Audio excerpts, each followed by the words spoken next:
Mutongoi wa kyama cha Wiper Stephen Kalonzo Musyoka enda kwa mituki ila itonyekana Musumbi William Ruto atangaase amemba Nzama mwanya ila ikuungamia iseso ya kuseuvya nzau ya kuungamia unyuvani Iebc. Kalonzo ni wakadhi ya utwi wa koti munene ya Kiambu ulawe chaitheka yemwe katua makwani eli alamethitwe masiite kuseuvya kwa Nzama ya Iebc. Benjamin Mwaka na mauvoa.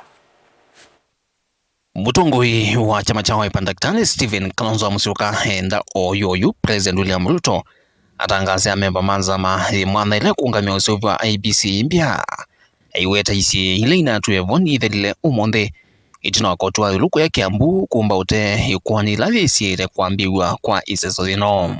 We demand that President William Ruto moves with speed to now put in place the 9-person selection panel for the Iebc, leading, of course, into the formation and reconstitution of the Iebc.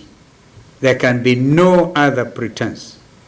Others, as I said, were blaming us, and this was not an application in Kiambu.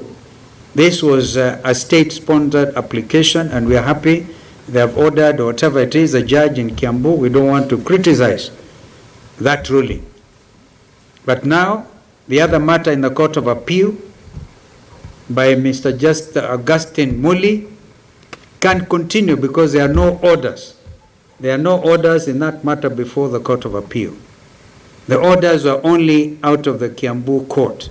Utena kusia kuseuvya kwa Iebc mbya Kalonzo no vidwa vena mivango ya kembithi ende nthino wangami wao ywa Iebc thina kielelo kithuku cha kulikilila withianu wa kula nene siukite. On Monday we hope to come up with a very clear statement on what's going on in the meantime within the Iebc secretariat itself. There are terrible things going on there, like procurement, and they are testing the ground. We gather there's somebody, a former commissioner, sitting as an advisor in State House, who is giving instructions to the Iebc secretariat. The country is watching, and they are testing waters. If we allow them to go on with the procurement, the next thing they want to do is even procure election materials for 2027,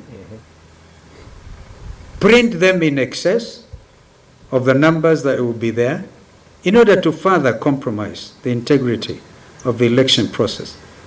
We also know that they have actually removed the server from Iebc to some other destination. Kalonzo vamwe na atongoi angimole ikwi omonde ono uyo vani mavudhisya ndambuka ya President William Ruto kuyele mbetani ya Western maiweta thi ya kune ya nguthu katikati wa mbae va Kenya. Today we want to call on the NCIC. When you listen to our colleagues who have been in Western Kenya for the last 1 week, that tour is being concluded today. The language that has been used is insightful. It's a language that is threatening certain communities and even directly threatening certain individuals. Even as we challenge Mheshimiwa Ruto to proceed with speed on the reconstitution of Iebc, we also challenge NCIC. We've heard that they are threatening certain individuals. The law gives them powers. We would like to see Dan Wanyama, who made a very insightful statement against the Mount Kenya community. We would like to see that gentleman summoned, arrested, and charged. We would like to see Honorable Toma, who made similar insightful statements, also charged, and others who have made similar statements. So that ni makanya President William Ruto haya kulikilela withianu wa mivya iungamie bunge vamwe na koti. The first task William had was to dismantle Iebc. We now have gone for more than 2 years without an Iebc. He seems set now to embark on dismantling the judiciary. The removal of the security team or the security officers from the CJ's office, because we are dealing with the office, is an indication of a person who is still bent on capturing all these institutions. If he is unhappy with judgments coming from the judiciary, he should learn to live with them, like many have done in the past. But removing security from the Chief Justice is an attempt again to capture the institution like he has captured Parliament, he has captured Iebc, and he certainly wants to capture the judiciary. Na sisi tunataka kusimama na mambo ya mahakama na tuseme ya kwamba majaji wa mahakama waruhusiwa wafanye kazi yao bila maneno ya kuwasubua, hata kama hufurahii yale ambao wanatoa kama uamuzi. Vilengo wa mauvo kumava musini lovi nye nita wa Benjamin na mwaka.